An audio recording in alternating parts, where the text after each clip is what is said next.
to it.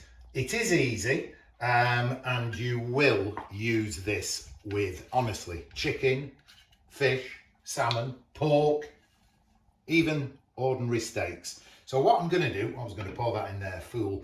You need to fill a standard wine glass with white wine right to the top. This is Auntie Karen's from the pub the other night, which at least proves she doesn't drink it all. So then we've got that. Quite simple. We put it on, we bring it to a boil, we then let it reduce by 2/3, okay? So there's the wine, it's bubbling away, doing its thing. We're not at 2/3 evaporated yet, so we'll just give it a little bit longer. It doesn't take long, and then the rest of it comes together in about 15 minutes perhaps. You'll love it.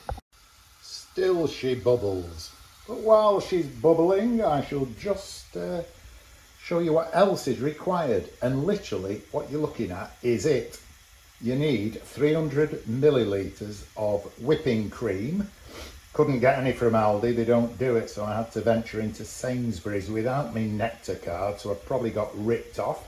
Salt, pepper and whole grain mustard, and that is all we need. But at least this should prevent me having to have the chicken breast with salad and new potatoes. Get in there now, I'm going to give it another minute or so. Auntie Karen always says I'm like the invisible man when it's time to change the bed or empty the dishwasher or hang the washing out. But then she had the audacity to say that I'm putting weight on and I'm getting a bit fat. I said, well look, the fatter I get, the more you'll be able to see me. So I won't be able to dodge my, I'm just chitter-chattering away here till that boils itself down, but it's true. And I'm not very fat. Look, holding my tummy in there. Okay, that's been going about 3 or 4 minutes, so I'm happy that that's about ready to take. All this, literally you tip the lot in, easy as that. And then we'll give her a quick stir just to mix it all in together. And then once we've brought this up to a boil, all we're going to do is drop it down to a very, very steady simmer. Okay, so that's going to be the next job, is to simmer that. Right, as you can see, we have now reached boiling point for the sauce. So rather quickly we turn that down. I've just turned it down to the gentlest simmer. Important to note that single cream and double cream will not succeed in this sauce. It's got to be whipping cream. The others will curdle and mess up and you'll be cursing me. So now as it simmers, this is your chance to get to the fridge and get an ice cold beer, because you can't rush this bit, which is where I'm saying it takes altogether about 15 minutes. What you'll be looking for, and I'll show you soon, is covering the back of a spoon, and you'll be able to tell when it coats the spoon, doesn't all drip off, the sauce is ready. Are you filming? Oh, let me hold my tummy in. Right, we've reached the point now where, look at this.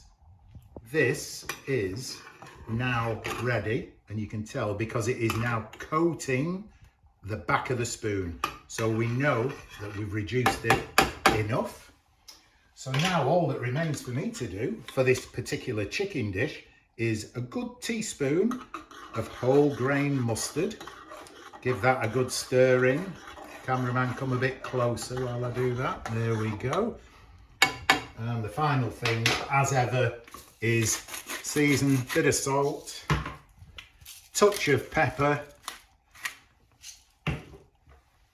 and obviously then we have got the base of the most gorgeous, gorgeous sauce.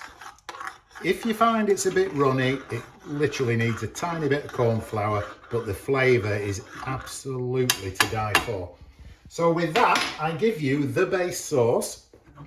You can then use that with, as I've said, chicken, pork, fish, you name it, steaks. You can add to that fried shallots and mushrooms, not loaded with oil, just add them in. Sun-dried tomatoes, again, not loads of oil, drop them in. Caramelized apple slices go fantastically with pork. Paprika, red Thai paste goes straight in that. And of course, dill if you're going to put it with salmon. So enjoy. I really hope you'll give it a try and let me know it was a success. Thank you.